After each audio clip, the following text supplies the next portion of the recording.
Welcome back to Football Weather. Galen, Clavio, Matt Blasko joining you. Starting to feel like football weather for real out there. We joked about that a couple of weeks ago, Matt, but it was like legitimately in the upper 40s this morning when I went out to the bus stop. A little too close for comfort, given that it's not even double-digit days in September yet, but I guess it was coming early on our account, right? I know. We'll take it here, after a really, I would say, hot August and a real, hot July. It's been really nice. I mean, like you said, walking to the car this morning or bus stop, it was chilly. I threw on an extra layer this morning, but I think we're all ready for that late October crisp air and ready for conference play as we get closer to that. I am ready for conference play. I'm not so sure that I'm ready for the crisp air, but that's the difference between you and me and everybody else on the Back Home Network and Field. It's fine, whatever. Yeah. But we got plenty to talk about. It was an interesting week in college football, to say the least, and we've got a lot of facets that we got to go through. We're going to talk about what's coming up on the show here in just a second, but first of all, a couple quick reminders for you folks.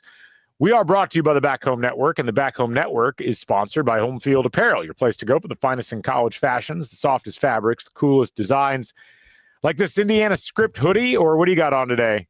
Gonzaga right today. Gonzaga. Not a football school, but that's okay. No, it's not, but that's okay. It's one of those things that I think at one point they had a football program. In fact, they did. They had a Division I team that went on hiatus during World War II. And never came back. Yep. So it's not too late, Gonzaga. If you want to revamp the program, we'll volunteer as assistant coaches. I will go out to Gonzaga. It seems like a great place to go. So I'm in. You always hear about Palouse. Yep. Might as well give it a shot. I'll take a 6-month sabbatical for that, no problem. But whether it's Indiana gear or Gonzaga gear or Cal Poly gear or wherever, you can find it at Homefield Apparel. They have wide selections of pretty much everything that you would possibly want, and they are currently touring the world, or at least the college football world, on their college football tour. So check them out. They'll be in Bloomington in a couple of weeks if you're in the Indiana area, and they'll be elsewhere across the country throughout the course of the fall. Go to homefieldapparel.com, use the code HOME23, HOME23, and get 15% off your first order. Homefield Apparel, proud sponsor of the Back Home Network. Also, just a reminder, we're on YouTube, and we're on Spotify, and we're on Apple. If you join us on YouTube, you get access to not just the video versions of the podcast, but you also get notifications when we go live, like Crimson Cast did, one of our sister programs, yesterday, as we were talking about IU football. We have many other great shows on the network that you might want to check out. Worth the subscription. It's free. And you get notified about all the different things going on within the world of the Back Home Network. Also, just hit us up on Spotify, search Football Weather on Spotify. Tell your friends, send it to them, have them rate, review. We'd love to have you all as a part of the party as we head into the meat of the college football season. So, Matt, we are going to dive in right away, and you were nice enough to make us a graphic, which I will throw up here.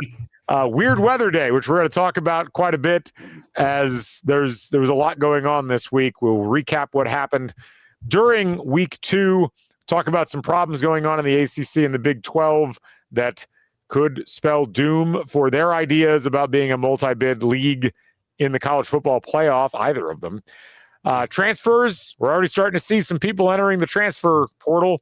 And then, of course, we'll preview what's coming up in week 3. Let's start off, I guess, by covering some of the more unusual or unexpected things that happened this last week. It was one of those weeks where you go in, and we have these always early on in the season.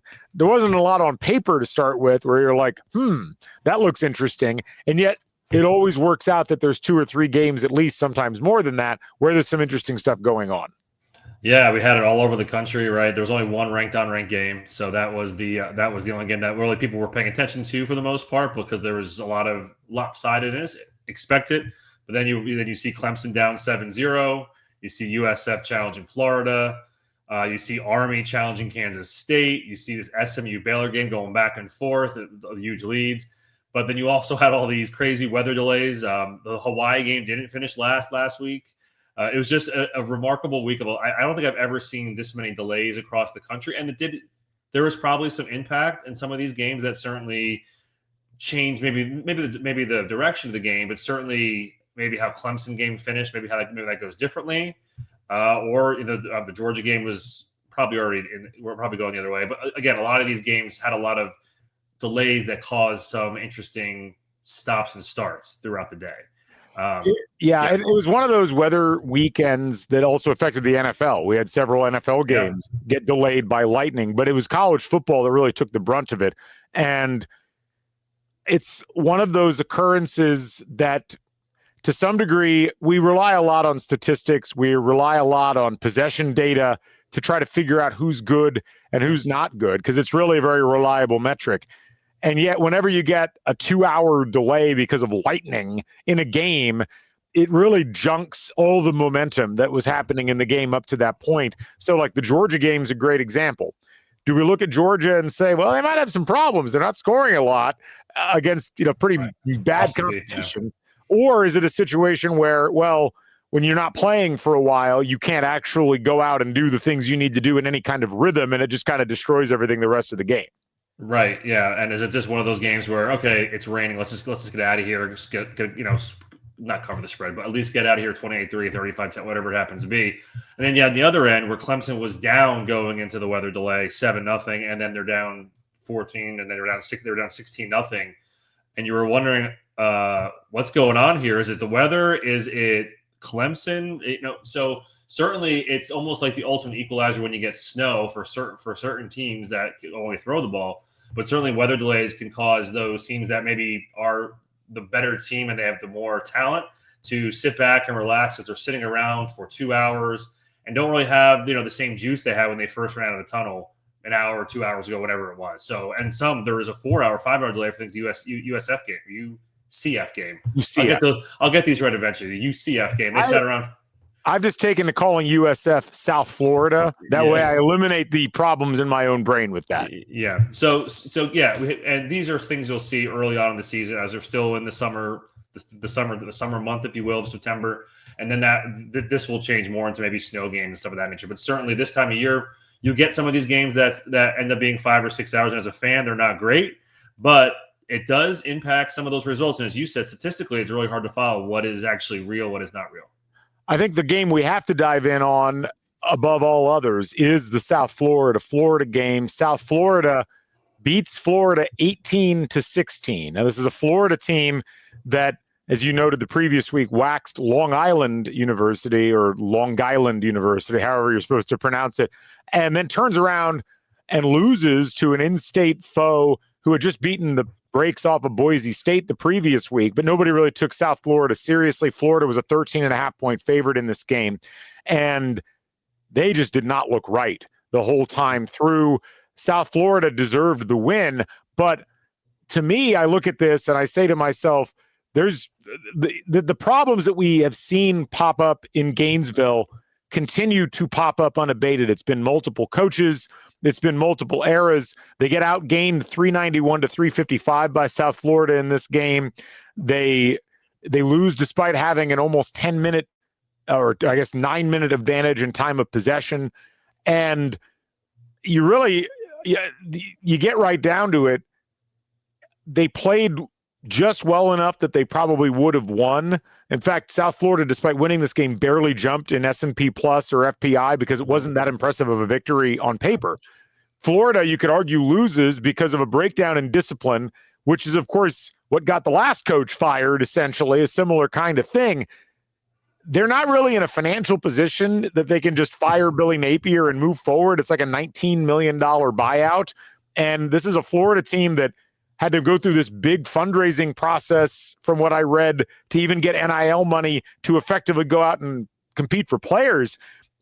They make $200 million in revenue at the University of Florida in terms of athletics. But I do wonder, is this a problem they can fix by just throwing money at it, aka firing the coach? It feels like a much more systematic issue right now with this entire program. Yeah, this is the third straight coach. Mullins, same thing. The shoe incident where someone threw a shoe and a 15-yard penalty. And then we have the spitting incident, which was the second spitting incident in 2-3 days with the NFL game on Thursday.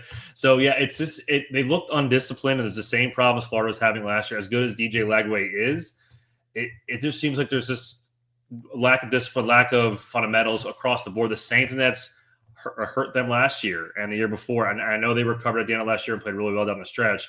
But now Florida is now boxed in where their schedule over the next 4 weeks is really difficult.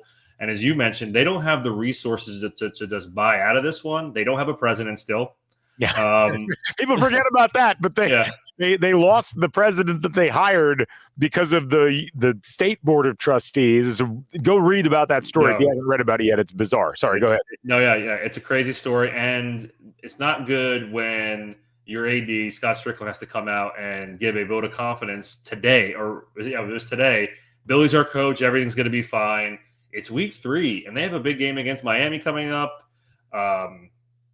It's a really difficult time in Gainesville, especially they have the second hardest schedule behind Oklahoma, and I don't know how you go 2-2 in the next 4 weeks. It's be very difficult. That's the thing, and it's why I wanted to spotlight Florida in particular. Because look, obviously, as you mentioned, DJ Lagway is a really great talent, and I think it would be a mistake because you look at his stats were fine. Some of his individual decisions you could question, but he did enough that they should have won the game.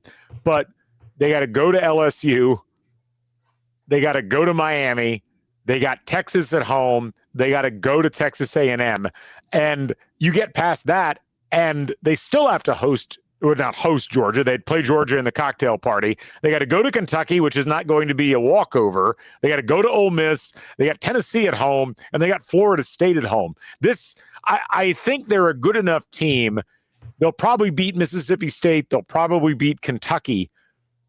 I don't know that I could say they'll probably beat anybody else. This might have Florida State 2024 vibes going with this program right now. And they really can't afford that given where they've been in the pecking order over the course of the last several years. 100%. Yeah. And I mean, even if they pick off some of these teams, and this is maybe a deeper SEC thing, like they're going to probably win a couple of these. Like you said, maybe Mississippi State, maybe they pick off. I'm just going to say LSU or Ole Miss, maybe. Maybe. And just because, I mean, they're not bad enough where they can't do it. They definitely have the talent. And the AC and what we've seen from the SEC is there's a lot of certainly stuff in the middle, like Mississippi State. We'll probably talk about them here in a little bit about their big win. But there's certainly enough talent in the middle where it's going to be difficult to get to that bowl eligibility. And that's not Florida football. Florida thinks they are above that 7-5 lane, but we haven't seen that since the Urban Meyer days, really. I mean, they've had a couple 10-3 sprinkled in there, but it's been a while since Florida's been a national contender, and we can almost cross them out this season because there's no road to 9-3 with that schedule, right? I mean, there's just not.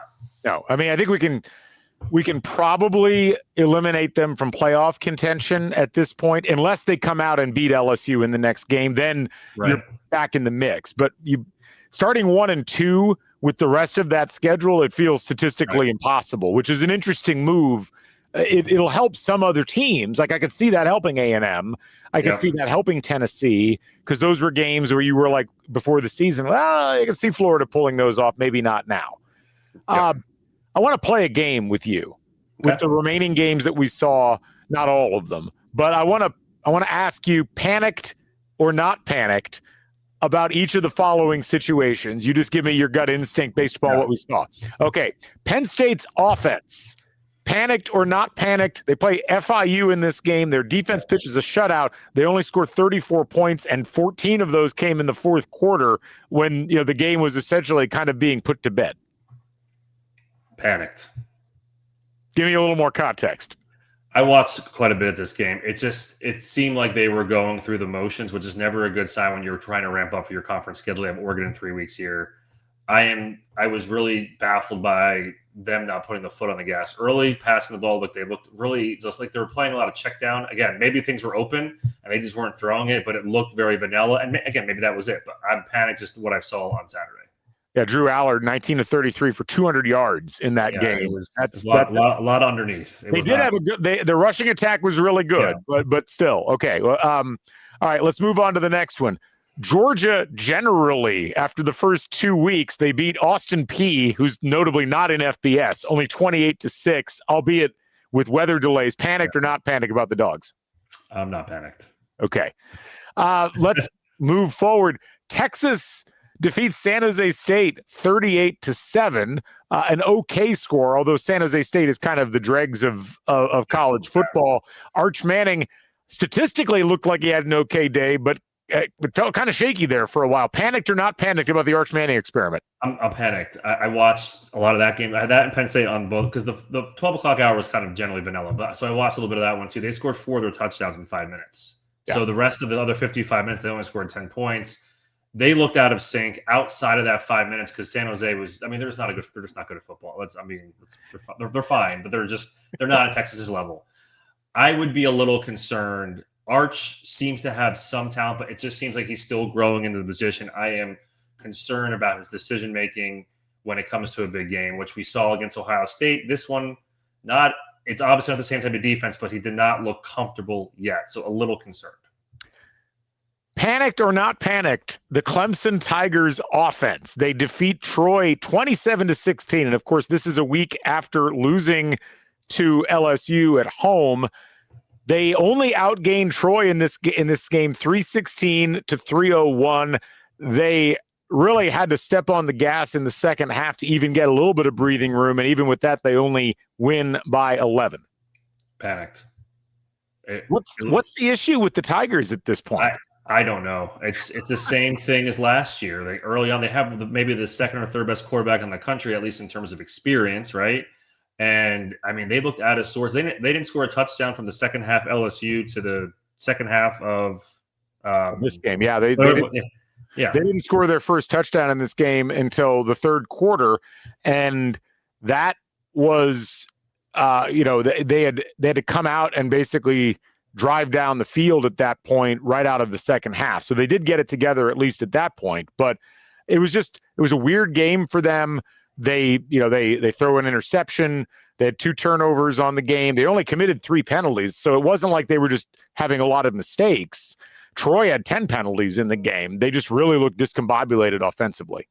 Yeah, it did not. Once it came back, I obviously everyone started tuning in because it was 16-0, but it took them a while to even really get going. And even in that fourth quarter, it just seemed like they were just trying to get out of there. They were up 27-16. I think that was the score, right? 27-16. And they're like, let's just get out of here. We'll go figure it out for next week because we just need the W. We just need to get a W. No one's going to remember this if we win the next 10 or not, whatever it's going to be. But right. I'm panicked. I am worried. I got a couple more for you. Panicked or not panicked, the Big 12. And that is largely with Arizona State, who was 12th in the nation, going in and losing in Starkville 24-20. They came back a little bit in that fourth quarter, got it to within 4, but Arizona State kind of felt like the best chance there for a top level, like top 10 team throughout the season for the Big 12. I'm panicked. They're at a conference. They were 5-6, so which did not really it's obviously not great. It's concerning, right? They look now like a one bid lead. Utah has looked obviously good. Kansas State, I mean, they are lucky to be 1-2. The Ireland curse is turning out to be real, it seems like. But I don't know if you saw that. Army only had 6 possessions the entire game. Yeah. Sorry, Kansas State did. That's how well Army played that game. But yeah, I'm panicked. Iowa State looks fine. I mean, even though they only won 16-13, but I feel like every Cy-Hawk game is 16-13, 19-16, 10-7. But it seems like it's Iowa State, maybe BYU, and Utah at this point. Maybe Kansas.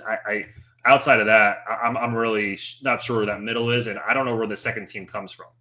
Yeah, that's the issue. I mean, I thought maybe it might have been Kansas. I was impressed with what we saw out of them in the first couple of weeks, and I actually wagered on them in the game against Missouri, and then Missouri kind of death blossomed on offense in the second half, and you're like, oh, that's what an SEC offense looks like, and here's what a Big 12 defense looks like.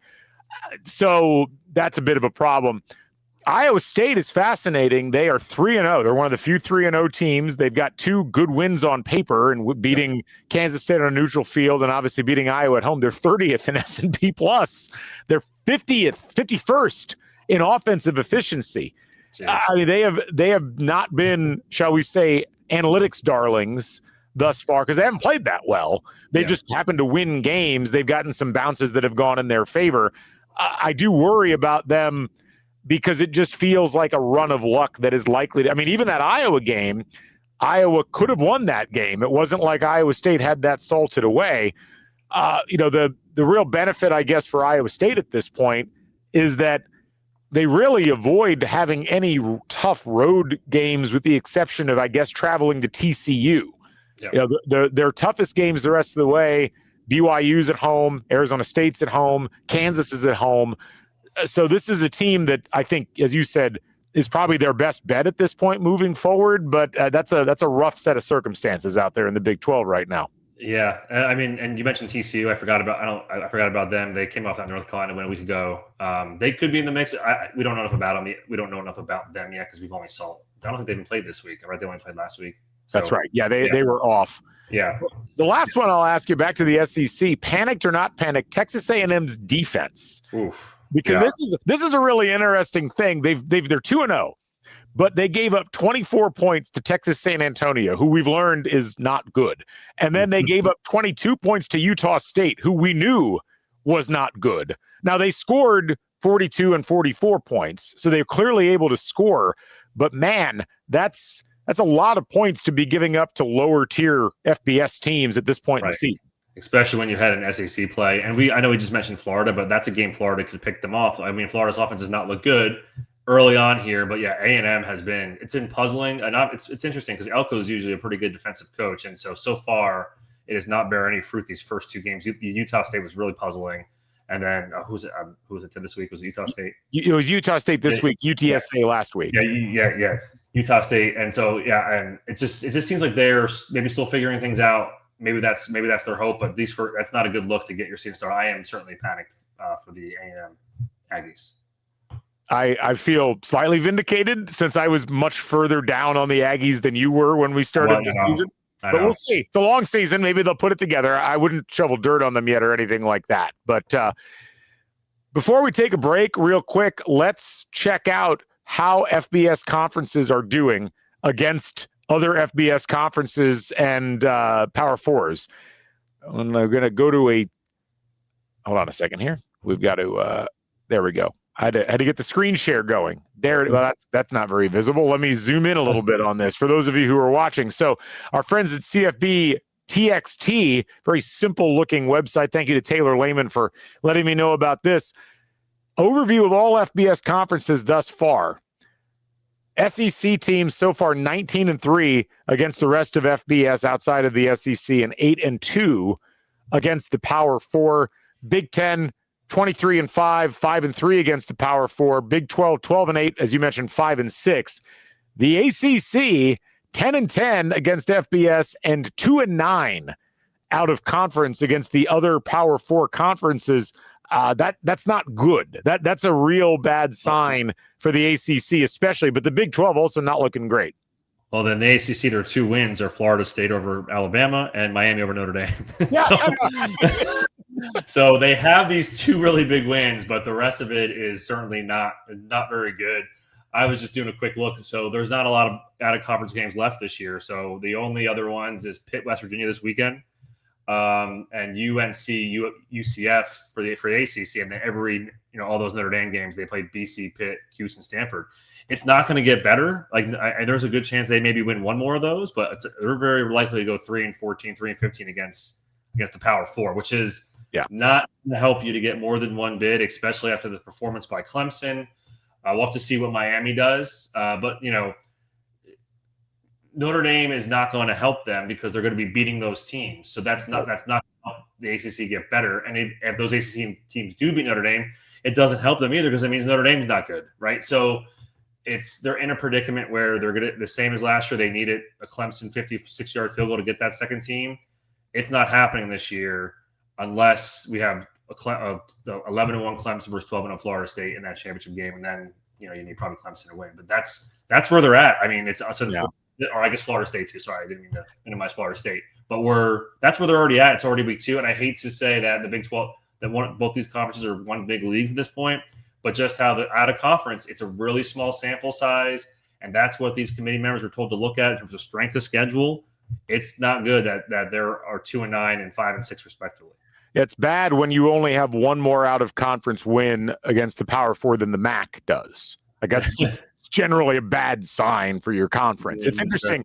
you go over to Kelly Ford or K Ford ratings, and these breakdowns are always fascinating because it really gives you a sense of statistically, and the K Ford ratings are very similar in terms of how they operate to, say, S&P Plus or FPI. But right now, they're projecting, the greatest likelihood is that Florida State and Miami and Clemson all land around 6 wins in conference based upon their statistical profile so far. And that's probably not going to get it done for you as anything other than a one-bid conference at this point. Now, they only play 8 conference games in the ACC, but as you note, a lot of those games are they're against Notre Dame, or there's other teams out there that the ACC is going to have to deal with. And it portends to be a bit of a struggle for the teams that you're talking about, because you kind of go through and, like, for instance, with Clemson, they still got to play at South Carolina. Well, that's a real problem because they've already lost 1 game. And even if they luck out and, their only tough games in conference play are Florida State at home and at Louisville, or maybe SMU at home as well, they still got to win all those games, which is going to be losses for those other teams. Georgia Tech, you go through the rest of their schedule. They got to play Clemson coming up. They got to play at Duke. They've got to go to North Carolina State, Boston College. They got to play Georgia at the end of the year. Like, there's a lot of problems that the ACC is looking at moving forward here in terms of what they just have to do according to the schedule. And the Big 12 is not in a whole lot better shape, as we talked about. So that scenario we discussed at the beginning of the year, you got 12 bids to the college football playoff. If the ACC is a one-bid league and the Big 12 is a one-bid league, and whatever the 5th conference is, I'm guessing at this point it's probably the American, given how things have South gone. Florida, or UNLV maybe at this point. Yeah, maybe one of those, probably South Florida, given what we've seen so far.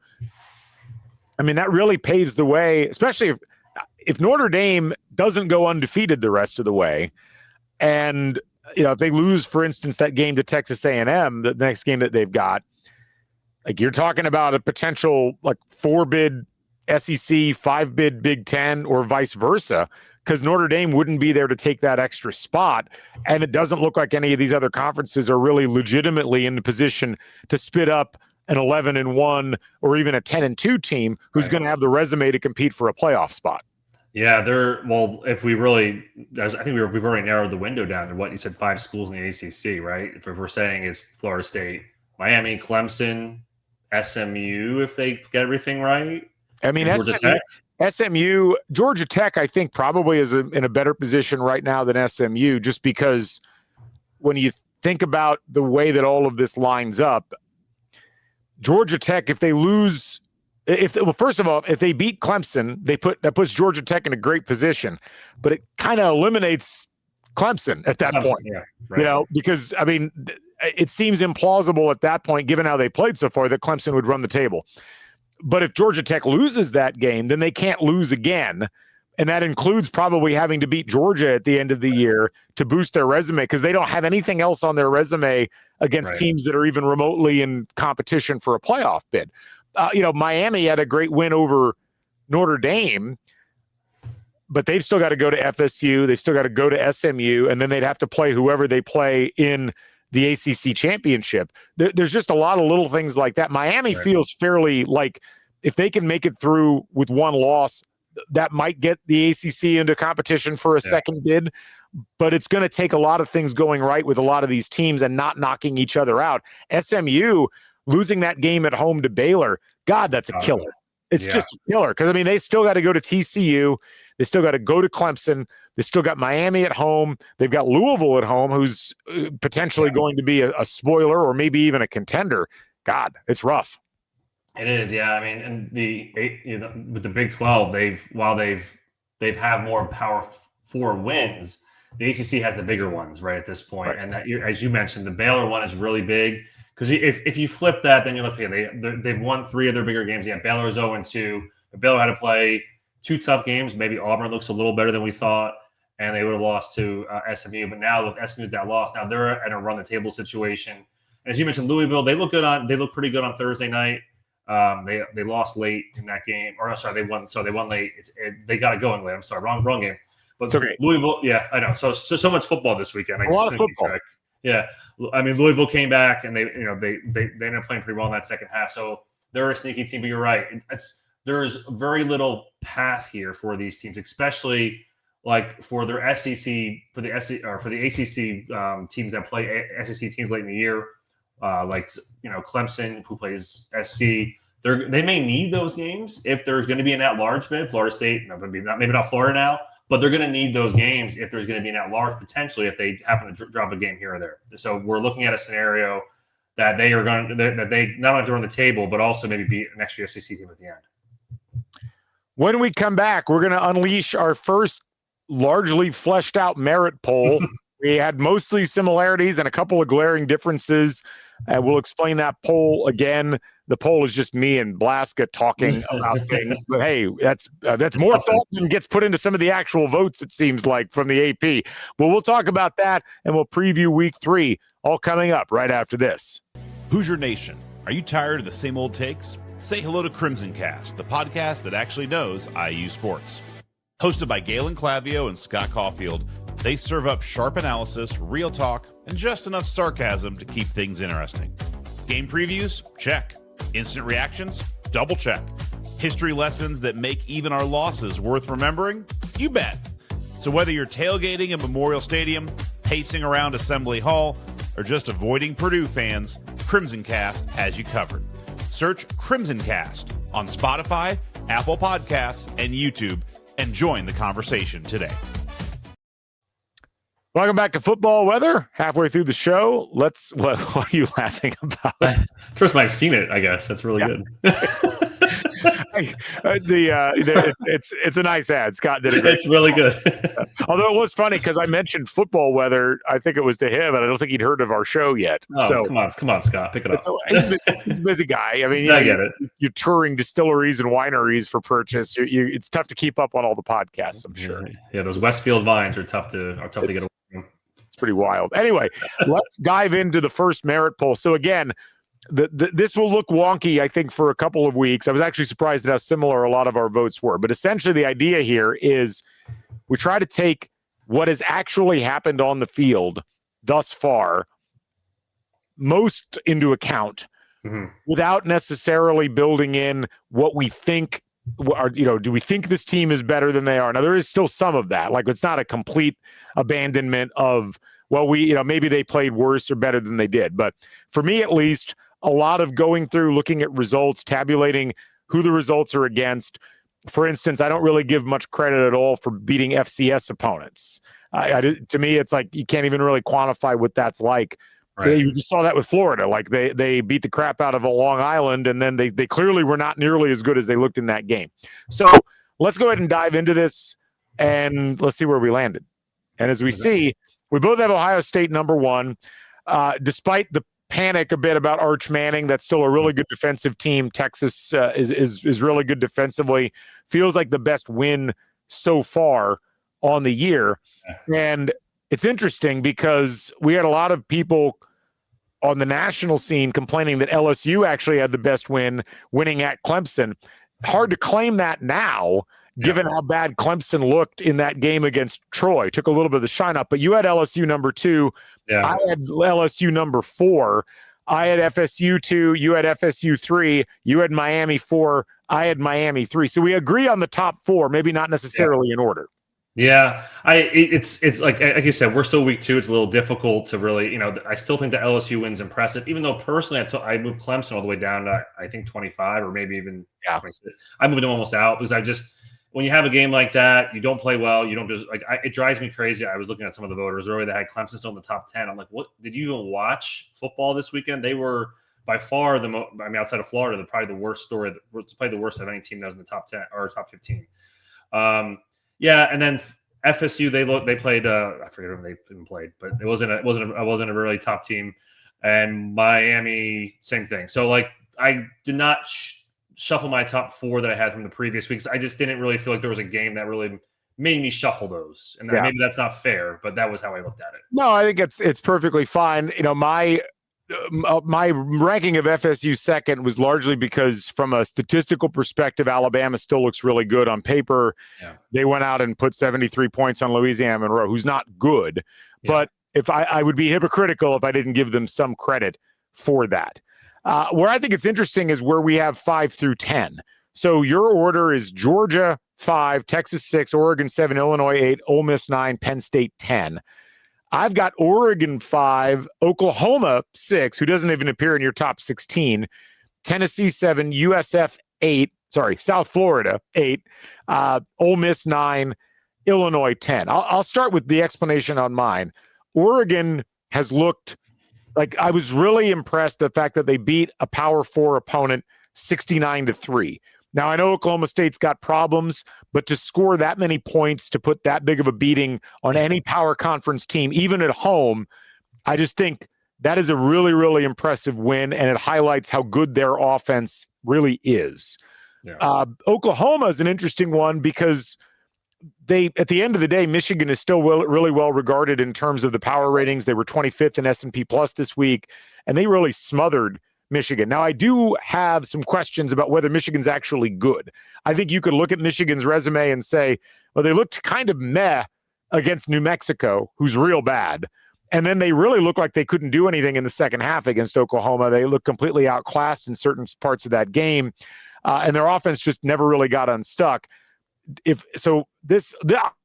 I will either drop Oklahoma in future weeks if we find that Michigan wasn't actually that good, or maybe Oklahoma really is this good and they just needed to shake off the hangover. Tennessee, again, similar to what I thought in terms of what I said with Oregon, a neutral site win by 19 points over a power conference team is better than what most other teams have put down on paper.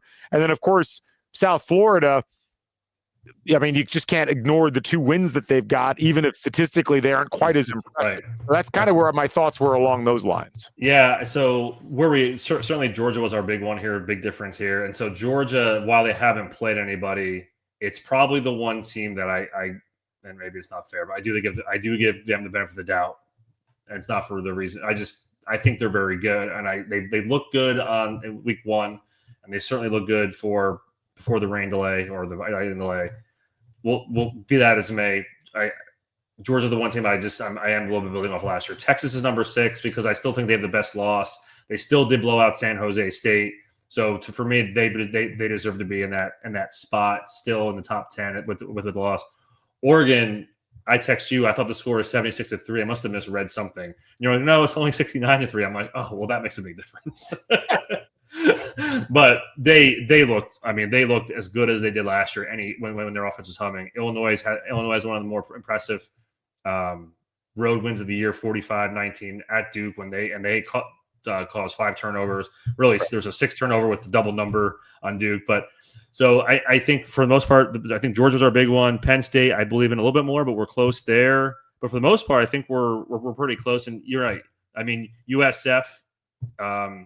They probably deserve to be even a little bit higher on mine, but let's see them beat if they beat Miami, I mean, they're probably the number 1 team in the country, right? At that point. Yeah, no, so, probably, yes. And I had Oklahoma 17. My problem is I'm still waiting for Michigan to not be Michigan. It seems like it's a carryover from last year. It's just, and I need to see more from Underwood. He looked certainly frazzled as a freshman in a big game, and that's certainly expected. Your second game playing against a really good defensive team. But if Oklahoma has the opportunity to play Auburn here in 2 weeks, that's certainly going to be another big game for Oklahoma. And they have the toughest schedule in the country. Yeah. They're going to have those opportunities to move up. And I was certainly impressed. I just didn't move them past Auburn yet. Utah's looked a little better. And I'm just not really sure where I feel Michigan is yet. I'm really not sure. Yeah, I had Utah 17th. I had Tulane 18th. I had Missouri 19th. And I had Nebraska 20th and Indiana 21st. And so I think it's real hard to separate once you get below those top 16 right now. I think it'll get a little bit easier as we move forward. I do want to ask you one thing about Georgia. I understand everything you're saying, but tell me if I'm crazy. But I just want to go over the last 6 games they played last year. They beat Florida in the cocktail party by 14 points when people thought Georgia was like a far superior team. They lose by 18 at Ole Miss. They beat Tennessee by 14. they blow out UMass, which doesn't count. They have to go to 8 overtimes to beat Georgia Tech, and then they beat Texas in overtime in the SEC championship game before losing to Notre Dame in the first game in the playoff. And then this year they just haven't looked that good offensively. I do have some questions about whether their offense is all that at this point, because it just feels like they've been in this prolonged malaise.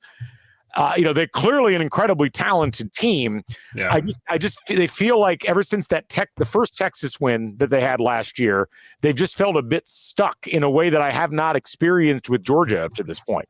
Yeah, I really do. I really like Hunter Stockton. I think he's really good. And certainly this has only really started 2 games, but their defense had a lot of injuries last year. They were going 2 and 3 deep. So I still like their defense. It's probably the deepest defense in the country. It's probably going to carry the day.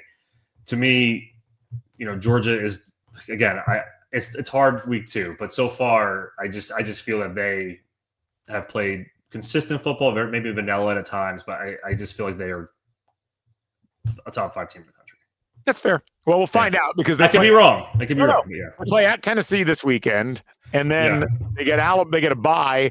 They get Alabama at home. Yeah. They get a quasi bye at home against Kentucky, and then they go to Auburn, and then they get Ole Miss. So we'll find out real fast with them whether the offense is actually in great shape. And this also is where, maybe for you too, we have to text about this. The Penn State thing is also difficult. We know it's hard not to put our blinders on for Georgia and Penn State, because everyone, and you and I included, think they're probably both in the playoff or should be in the playoff this year, or headed that way, right? Because they both have top 5 talent. So it's really hard to say, it's difficult to know where they really are. They just have started slow. I just think Georgia gets more of the benefit of the doubt than Penn State, because we haven't seen Franklin take that step where Georgia has at least a couple of last years. Well, and I guess the thing that worries me, I'm more worried. I think Georgia has a better pedigree to have this. My big issue with Georgia is more that it feels like it extends back to last year to some degree. But Penn State is a really interesting case, because last year they got off to a slower start offensively as well. Famously, Connor Bazelak takes Bowling Green into State College, and they only lose by 7. And, they shook it off a bit the next week. They beat Kent State 56-0. But they got into this habit of grinding out games. And I think people forget with Penn State how many close or relatively close games for the talent level that everybody says that Penn State has, they were in. They only beat Illinois by 14 at home, and that was a team that they probably should have outclassed by at least 1 weight class.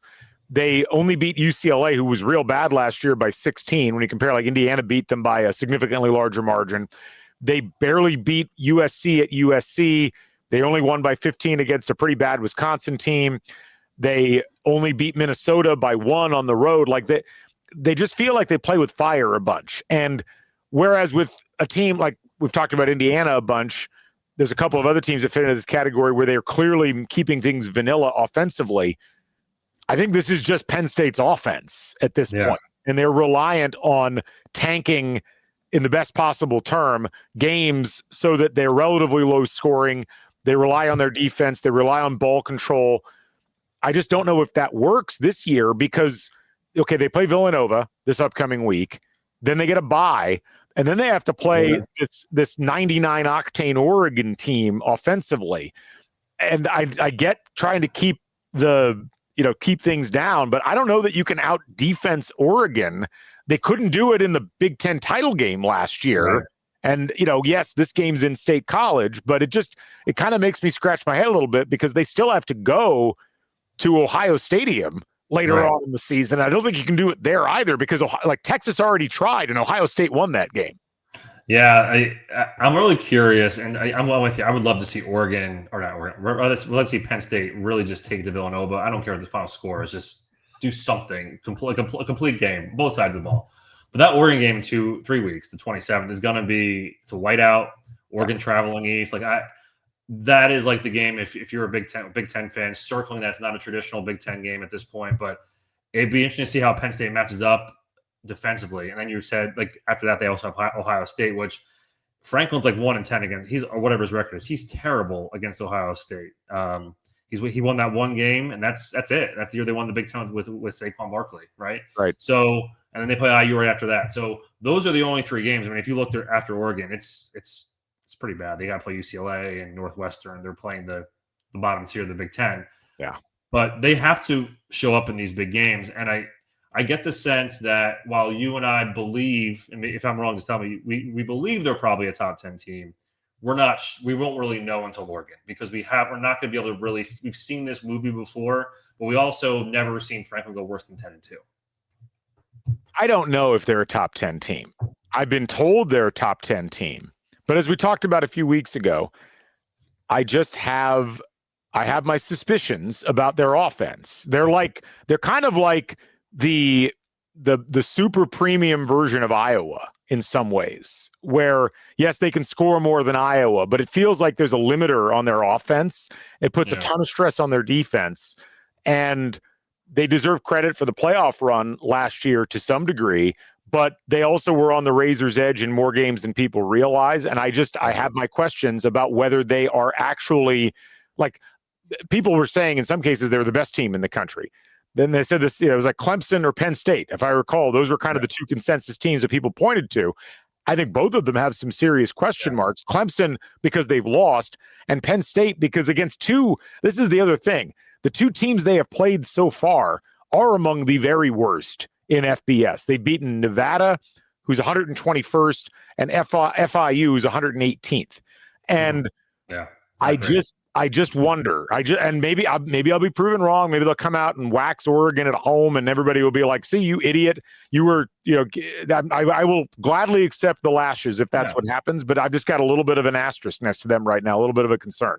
Well, and that's what makes this 2 weeks in this poll difficult, right? We're trying to take what's on the field, but also we have some historical knowledge of these programs, and also looking at the first 2 weeks of the season, which is hard to really tell when they're playing these FCS really low FBS teams that it's hard to really tell if it's vanilla. Like, you would love to see Penn State come out like Indiana did against Kansas State in the second half and just wax them. Like, that's what you really would like to see this Penn State team do.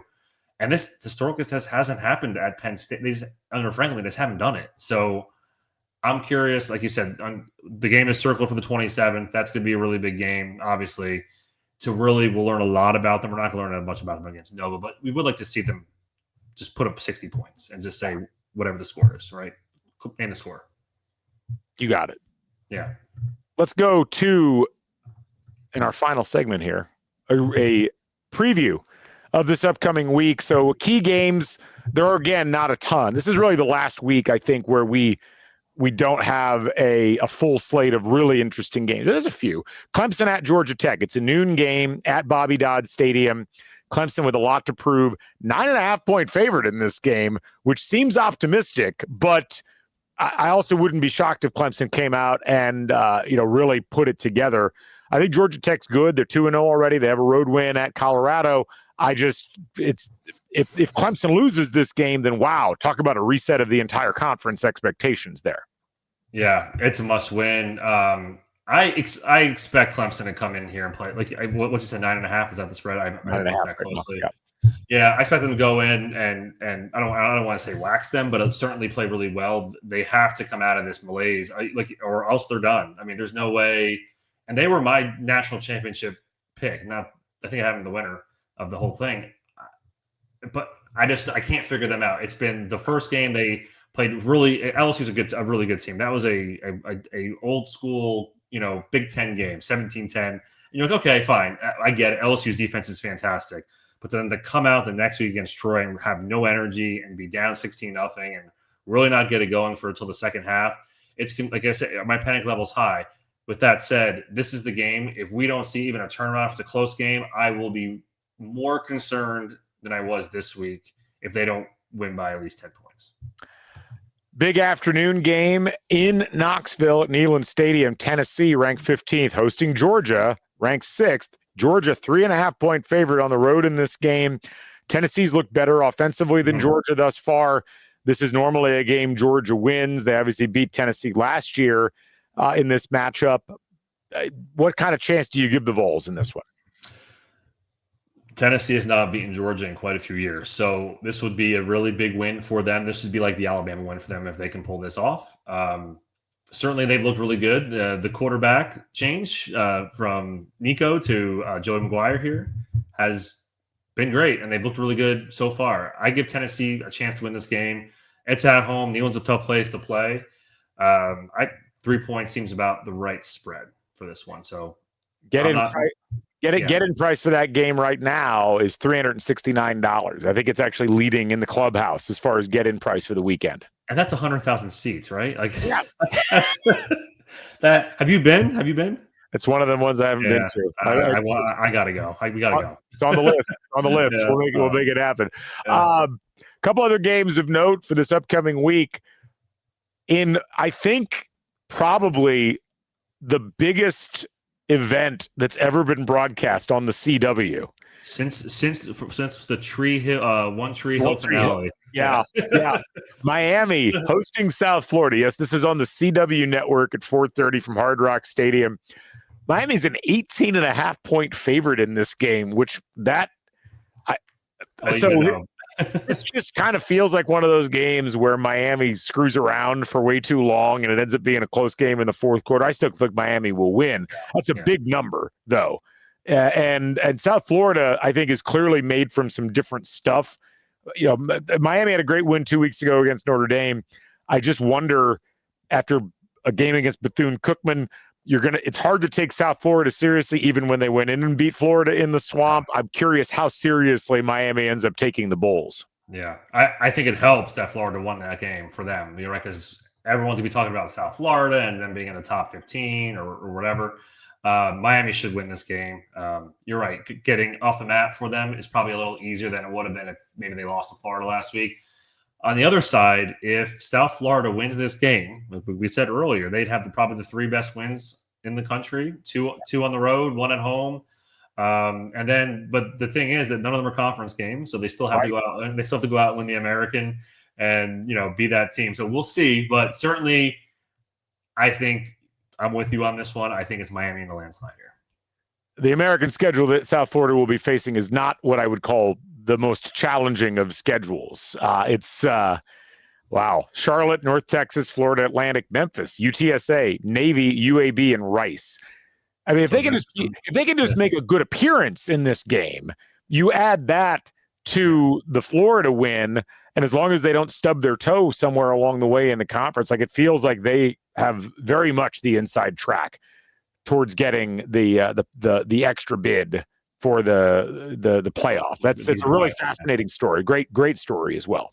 Yeah, and people forget that they were, on the brink of the BCS title game in 2007. Like, they were really good, and they fell apart there at the end of the season. But they were probably going to be in the Big 12 before Central Florida took that spot in mid 2010. So it's been a long time. That Jim Leavitt coached team, I remember it well. That was such a weird time in college football. We had Rich Rod at West Virginia, part 1. We had Pitt under Wannstedt doing things. Right. We had Rutgers under Schiano with his first.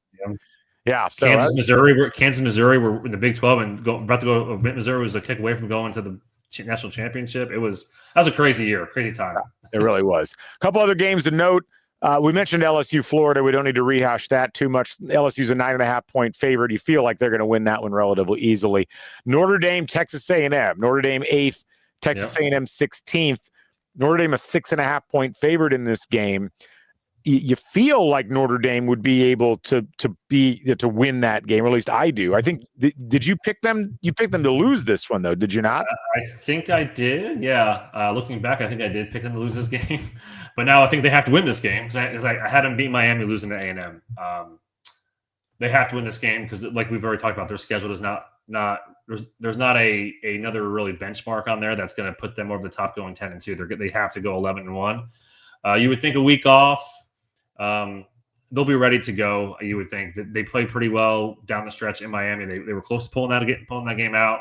And A&M's defense, which we both said was a little shaky, it's probably the opportunity for them to go in there and potentially win this game. So I think it's a close game, but Notre Dame really needs this game. They really do need it. Last one, a little under the radar, but I'm a little intrigued by it. South Carolina hosting Vanderbilt. and only a 5.5 point spread.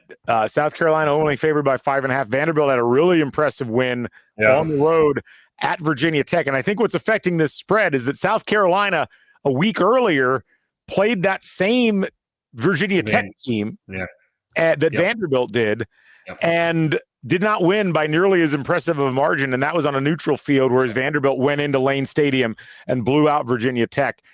It would really upset the apple cart of the SEC if Vanderbilt somehow goes in and knocks off South Carolina, who's, I think people have been banding them around as the other, perhaps, like the fourth or fifth SEC playoff contender. It would be kind of hilarious if Vanderbilt went in to Columbia and knocked them off in advance of South Carolina turning around and then having to go to the other Columbia next week when they play Missouri. Yeah, there's not must wins this early on, but this is a must win for South Carolina because this with the back end of their SEC schedule is really difficult. For Vanderbilt, this is around the same time they beat Alabama, or maybe it's a week after Georgia, is right around this time frame. So Vandy is not a pushover at all. And obviously that second half, I don't know how much you saw of it. It was really impressive. So that way granted, this isn't our days of Virginia Tech being good at football like they used to be, but certainly they have a common opponent. So you're right. That's affecting the spread. I expect SC to take this one at home. I know they had a weird game. They had a weather game last week too against SC State. So really hard to take a lot from that game, but I certainly think SC knows they have to win this game to move forward. Yeah, it's one to keep an eye on. It'll be a nice nightcap to the action taking place on Saturday this upcoming week. So anyway, that'll wrap it up for football weather. As always, it's been a pleasure. Any final thoughts from you? I can't wait. I'm headed to my first game this year. So on Friday night, I'll hopefully see you there. So I'm excited to finally get inside Memorial Stadium. Yes, should be a good time. A Friday night game, Indiana playing at 6:30 as they take on Indiana State. And really the last tune-up before Indiana goes on to take on Illinois in what's probably going to be a top 20 versus a top 10 showdown at Memorial Stadium. I think everybody's looking forward to that. So anyway, as always, a pleasure to talk to you folks about college football as we wrap up things here on Football Weather. Remember, you can always check us out on X/Twitter. Just search for Football Weather 4 without the R at the end, and you can find the account. Be sure to subscribe to the podcast on Spotify or on Apple. You can also subscribe to the Back Home Network and catch all of the episodes there. For Matt Blasko, I'm Galen Clavio. This is Football Weather. Catch you folks on the flip side. So long, everybody.